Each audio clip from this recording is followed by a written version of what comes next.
She left when I was 11. And 20 years later, she came back. But not for an apology. My name's Clara Bennett, and at 31, I've built a life I can genuinely be proud of. I work as a data analyst down in Austin, Texas, climbing my way up at a top tech company and earning more money than I ever imagined possible. It's a world away from the childhood I came from, the one that shattered when I was just 11 years old. When my parents divorced, my mom walked out on my dad and me, leaving us to fend for ourselves. We scraped by any way we could. I pushed myself hard, grabbed every opportunity that crossed my path, and told myself I'd buried that pain for good. But one crisp autumn evening proved me wrong. A knock at my apartment door sent my past crashing straight into the present. My mother had tracked me down apparently after learning how much I was making, and she wasn't alone. She brought my spoiled half-brother with her, demanding I hand over a chunk of my success. Their words hit like a punch, bold, entitled, and dripping with shameless arrogance. It wasn't only about the money. It was a betrayal that tore something open inside me.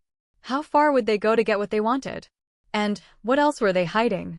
I was about to find out, and the answers would challenge everything I thought I knew about family. Honestly, I never thought my mom would come looking for me just because of the money I make. Growing up in Iowa, my life took a turn at 11 years old that changed me forever. My mom, Elaine Mercer, walked out on my dad, Robert Bennett, and me when their marriage finally collapsed. She'd been drifting away for months, distant, distracted, until one evening she grabbed a suitcase and slipped out without saying goodbye. Later, Dad told me she'd fallen for another man who promised her a better life. Their divorce was quick and brutal, leaving us stuck with a rundown little house and a pile of unpaid bills.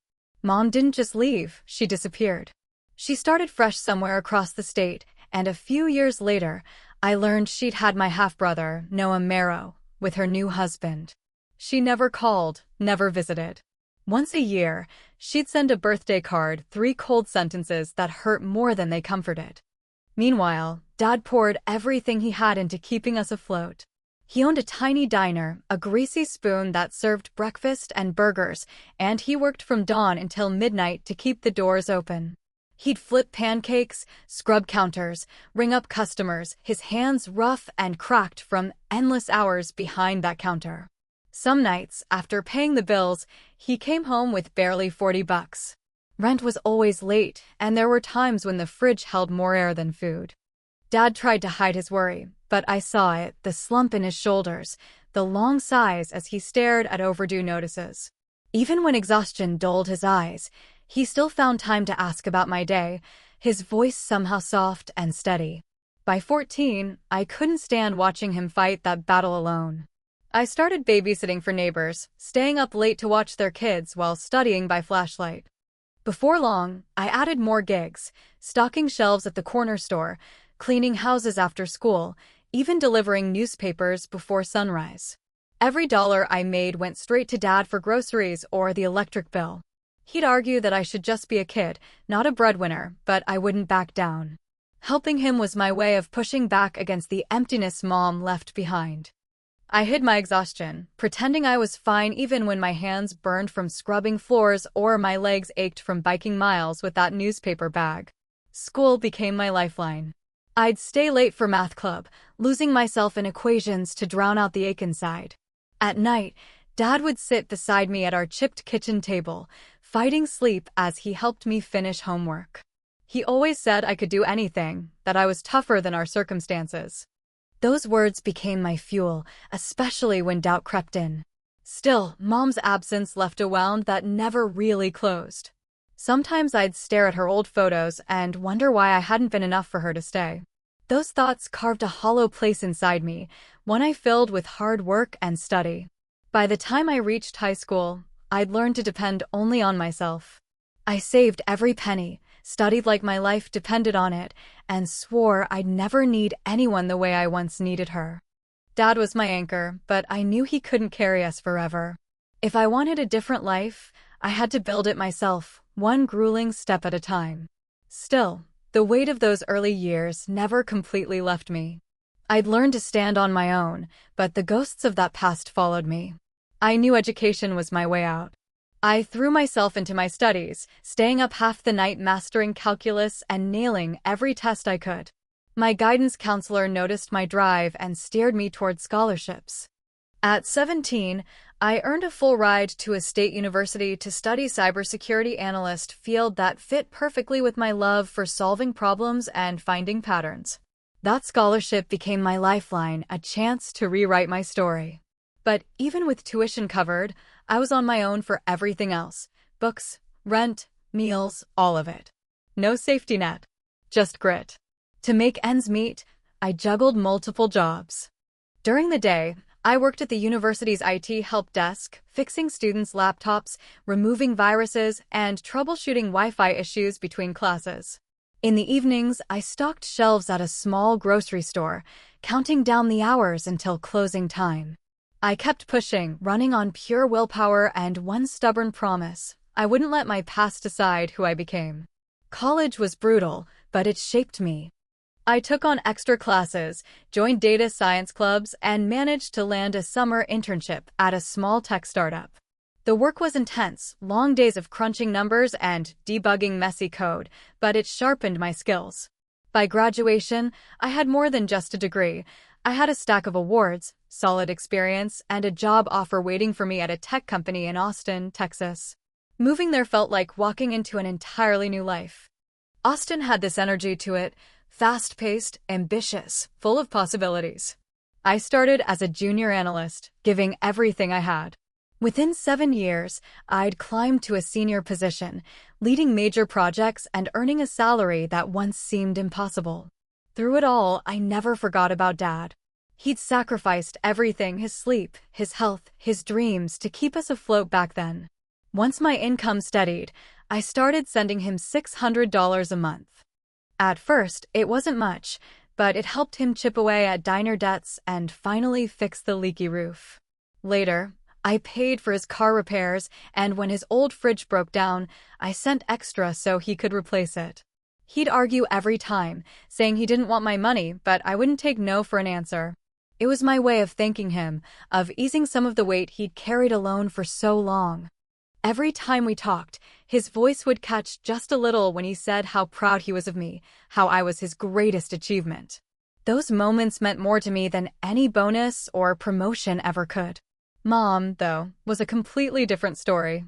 Her yearly birthday cards never stopped coming, each one colder than the last. Happy birthday. Hope you're doing okay. That was it. No phone calls. No visits. Just those lifeless cards stacking up in a drawer like ghosts. They stirred up questions I'd spent years trying to bury. Why did she leave me? Why didn't she care enough to stay? I'd shove the thoughts aside and focus on work, on Dad, on building a life that didn't need her. But the ache never really disappeared. My life in Austin was something I'd built from the ground up. I bought a modern downtown apartment and filled it with little things that made it feel like home. My coworkers respected me, and my circle of friends became the kind of chosen family I'd always wanted. I honestly believed I'd closed that chapter for good, that I'd finally proven to myself I didn't need Mom. But some wounds don't fade, no matter how far you climb. I thought I'd buried the past until one quiet autumn evening when a sharp knock shattered the illusion. When I opened the door, there she was, my mother. Her smile was wide but strange, her features older yet unmistakable. Standing beside her, slouched and bored, was my half-brother, Noah. It had been over 20 years since I'd seen her face, and the sight hit me like a wave, half shock, half pain. She stepped forward with open arms, as if no time had passed, her voice syrupy and warm in a way that felt practiced. "Clara, my sweet girl, it's been too long," she said, pulling me into a hug I didn't return. Noah barely glanced up from his phone, mumbling a lazy hello. We ended up sitting in my living room, the space that had always felt so safe, but their presence made it suddenly feel foreign. Mom's eyes darted around, scanning everything: the furniture, the art, the skyline through the window. She made small talk at first, saying how much she'd missed me, how proud she was, but her tone felt scripted, like she was reading from a teleprompter. Then came the real reason she was there. "I heard you're doing so well," she said, her voice changing smooth, calculated. "Big job, Good money. She leaned in, her smile tightening. Noah's starting college soon. Tuition's around $55,000. We just need a little help, maybe $2,500 a month to stay on our feet. I froze, her words sinking in. 55,000? 2,500 a month? The numbers were absurd, but it was the casual entitlement behind them that hit hardest. Noah finally looked up, smirking. Nice place, he said, glancing around. Kind of small for someone making bank like you, though. His tone dripped with smugness. Then he sprawled out on my couch, sneakers on the coffee table. You could do better, he added before scrolling through his phone again. Their mix of arrogance and fake warmth made my stomach twist. This wasn't a reunion, it was a shakedown. Mom launched into a carefully painted sob story, describing their struggles, how hard things had been. Her words sounded soft, even pleading, but her eyes were sharp, calculating every move. She mentioned my salary again, as if she'd researched it. You've got so much now, Clara, she said sweetly. Family helps family, right? That word, family, landed like a slap. Where was family when Dad and I were skipping meals? When I was scrubbing floors and delivering papers just to keep the lights on? Part of me wanted to believe her, to think maybe this was a chance to reconnect, to finally get the explanation I'd been waiting for all my life. But the doubt wouldn't leave. Her sudden reappearance, her obsession with money, it all felt too neat, too planned. Noah didn't help her case. He cut in to complain about his crappy dorm and how he deserved a better car to fit in at college. His tone was soaked in entitlement, a reflection of her own. Trying to stay calm, I asked how they'd even found me. Mom brushed it off with a wave, saying she'd heard through old friends. That vague answer made my gut tighten. I told them I'd need time to think, that I couldn't just hand over that kind of money. Mom's smile faltered, and Noah muttered something about me being stingy. They left soon after, Mom hugging me a little too long before stepping out the door. When it finally shut behind them, I stood there, heart pounding, angry, confused, and, to my shame, a little hopeful. I hated that part most of all. The next morning, my phone buzzed. A text from Mom. She wanted to meet again, said she just wanted to talk. Against my better judgment, I agreed. We met at a busy Austin cafe, the kind where chatter and clinking cups fill every inch of air. I spotted them in the corner, Mom with that same polished smile, Noah scrolling through his phone. My stomach knotted as I walked over. Sitting down felt like stepping backward in time. I told myself I wanted answers, maybe even closure, but one look at their eyes told me this wasn't about family. Mom started speaking softly, her voice honeyed and false. Clara, I've missed you so much, she said, reaching for my hand across the table.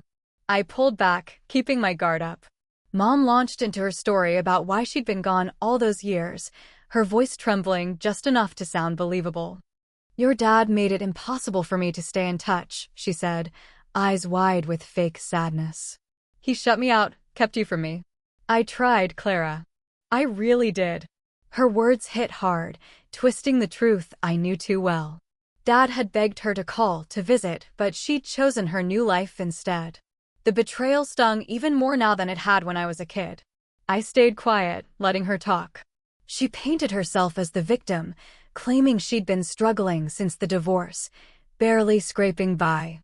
Then her tone shifted, turning urgent. Noah's future is at stake. We need your help to get him through college. Before I could respond, Noah chimed in, his voice full of smugness. Yeah, I need a car to get around campus, he said without looking up. Something nice, like a Mustang. And a new phone. This one's trash. His words were unreal, a $20,000 car and a $1,000 phone, as if I owed him some fancy lifestyle I never had. I gripped my coffee cup tighter, anger bubbling up. You're asking for a car and a phone on top of the $55,000? I said, my tone sharp but controlled. Noah rolled his eyes. You're loaded, Clara. What's the big deal? He snapped, tossing his phone onto the table. Mom quickly stepped in, her voice turning pleading. We're family, Clara. You've got so much now. Can you share a little? Her words echoed what she'd said at my apartment, but this time they sounded more desperate, more rehearsed. I could see right through it, the guilt, the manipulation, the way she used that word family like a weapon. I took a slow breath, forcing myself to stay calm. I worked for everything I have, I said firmly. Dad, and I had nothing after you left. I'm not a bank. Her face hardened instantly, the mask slipping. You're so selfish, she spat. I gave you life, and this is how you repay me? Her accusation cut deep, stirring up old wounds, but I wasn't falling for it. Noah scoffed, muttering under his breath, figures you'd be like this. Dad was right about you. That jab hit a nerve. He meant her husband, the man she'd left us for. Clearly, he'd filled Noah's head with lies. The argument escalated fast. Mom's voice rose, sharp and angry. If you'd reached out, things could have been different. I fired back without hesitation. You left when I was 11. You sent cards, not calls. Don't you dare put this on me. My heart pounded as years of hurt spilled out. Noah jumped in, shouting that I thought I was too good for them, that I owed them for everything they'd been through. The cafe went silent, people staring, but I didn't care. I stood up, my chair scraping against the floor. I'm done here, I said, voice trembling with anger. I don't owe you anything. Mom grabbed my arm, her grip tight. You'll regret this, Clara, she hissed, her face twisted with frustration. I pulled free and walked out without looking back, their voices fading behind me. My chest ached with a mix of fury and grief. I'd wanted to believe Mom might have changed, but she hadn't. She was still the same manipulative woman who'd left us, and Noah's arrogance only made it worse. When I got home, I tried to lose myself in work, but they weren't done. That afternoon, my apartment buzzer rang, jolting me out of my thoughts. When I opened the door, Mom and Noah stood there again, uninvited. Mom's smile was tighter this time, her eyes flicking nervously around. Noah leaned against the wall, scrolling through his phone, looking bored but expectant. My pulse quickened. After our blowout at the cafe, I hadn't expected them back so soon. We just want to talk, Mom said, her tone overly sweet. But there was something cold beneath it that made my stomach twist. Against my better judgment, I let them in, mostly to avoid making a scene. Mom sat on the couch, clutching her purse, while Noah sprawled out like he owned the place. I stayed near the kitchen counter, arms crossed, watching them closely. Mom started with small talk, asking about my job, but her questions cut too close. How much did I make? How did I manage my money? Then her tone sharpened. You're doing so well, Clara, she said. Why can't you help us? Noah deserves a chance. Noah muttered without looking up, yeah, it's not like you're broke. Their persistence felt like a trap. I kept my answers vague, trying to stay calm as unease grew inside me. I stepped away to get some water, needing space. But when I came back, my stomach dropped. Noah was standing at my desk, my laptop open, the screen glowing. What are you doing? I snapped, rushing over. He didn't even flinch. Just checking it out, he said, smirking. Mom's voice turned defensive. We were just curious, Clara. You've got so much, why hide it? Her words froze me in place. That's when I knew. They weren't here to talk, they were here for my money. My hands trembled as I snatched the laptop away. You don't touch my stuff, I said, my voice low but firm. I glanced at the screen, my financial dashboard was open. Several failed login attempts flashed across the log. My stomach tightened. Mom had mentioned hearing things about my income, and now it all made sense. I opened my email, heart pounding, and froze. There it was, a forwarded message from Dad's account to her address. It contained details about my job, my salary, everything. She'd hacked his email, using his trust to dig into my life. The betrayal landed like a punch, not just against me, but against Dad, who'd never once broken her confidence.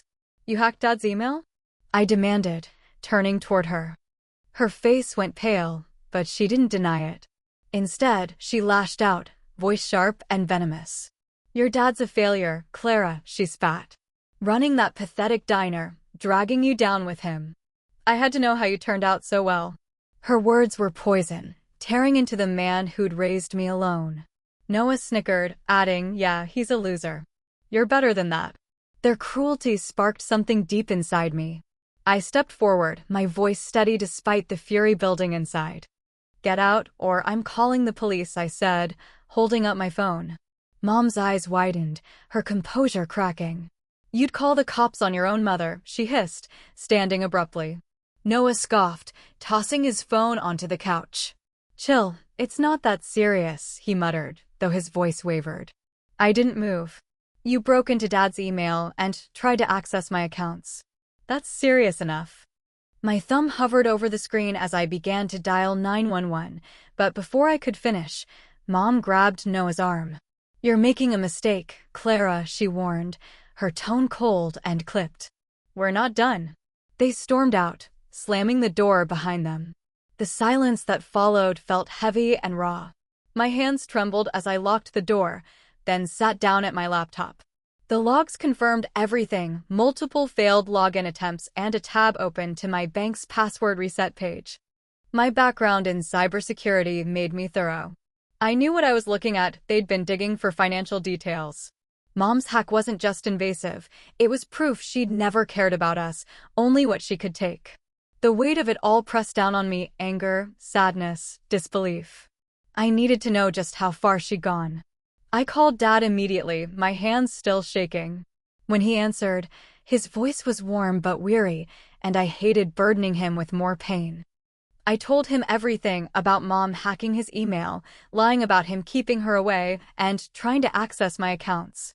"She's been lying about you, Dad," I said, my throat tight. He sighed softly, not surprised.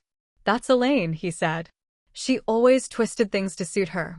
He admitted his email had been compromised. Someone had changed his password weeks earlier. Hearing that broke my heart. She'd violated his trust again. But it also strengthened my resolve. I was done letting her hurt us. The next day, I called my lawyer, Patrick Doyle. Patrick was sharp and methodical, the kind of man who didn't waste words. After reviewing my evidence, screenshots of login attempts, the forwarded email from Dad's account, he didn't hesitate. "This is serious, Clara," he said. "We filed for a restraining order at the Travis County Courthouse, citing Mom's unauthorized access and Noah's involvement." The process was draining: endless paperwork, hearings, waiting, but Patrick guided me through it all.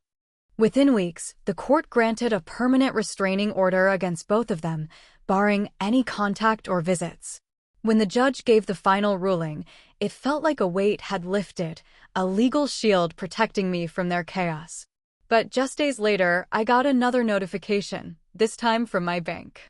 Someone had tried to transfer $10,000 from my savings. The attempt triggered two-factor authentication, blocking the transfer. I didn't need to guess who it was. It was Mom, still digging, still trying. Luckily, my accounts were airtight, secured by every digital safeguard I knew as a cybersecurity. Her failure brought a grim kind of satisfaction, but also sadness. It proved she wasn't just after money. She wanted to tear down everything I'd built. I reported the attempt to Patrick, and he immediately filed a follow-up with the court, ensuring that if she tried again, there'd be real consequences. A year passed, and life slowly shifted. Word of what Mom had done spread through her circle. One day, I got a call from Aunt Linda, Mom's older sister. Her voice carried both guilt and relief. "Elaine's been like this since we were kids," she confessed. She told me stories of Mom's lies, the money she'd borrowed and never repaid, the bridges she'd burned. For the first time, I realized her betrayal hadn't been personal, it was simply who she was. Meanwhile, Mom and Noah burned every bridge they had. Friends, relatives, everyone eventually cut them off. They moved to a smaller town, their circle shrinking to nothing. It was sad, but fitting. Around that time, I started therapy with Dr. Hannah Reed, a calm, steady woman recommended by a colleague. She helped me unpack the trauma Mom had left behind: the guilt, the anger, the constant need to prove myself. "You've carried her choices too long," Dr. Reed told me one day. And she was right. Through months of sessions, I learned to let go of the guilt. Her leaving had never been my failure, it was hers. That realization finally gave me peace. In time, I wanted to turn that pain into something good. I started a small charity here in Austin, dedicating part of my income to help kids from struggling families, offering scholarships, mentoring, and the kind of support I'd wished for as a child. Launching it felt like giving back to the girl I once was, the one scraping by in Iowa. My friend Maya, a social worker, helped organize everything with her usual bright energy. Zoe, a fellow analyst, built the website, and Ethan, my neighbor, spread the word through his community network. Their support reminded me of what real love looked like, the kind that gives, not takes. Through it all, Dad remained my rock. He'd visit often, sitting at my kitchen table, smiling at the life I'd built. My friends Maya, Zoe, and Ethan became my chosen family. They showed up without expecting anything, celebrated my wins, and stood by me when old scars resurfaced. One evening, over dinner with them all, it finally hit me: I had everything I needed. I had Dad. I had people who truly cared. And that was enough. Family isn't about blood. It's about the people who choose you, who stay, who see your worth.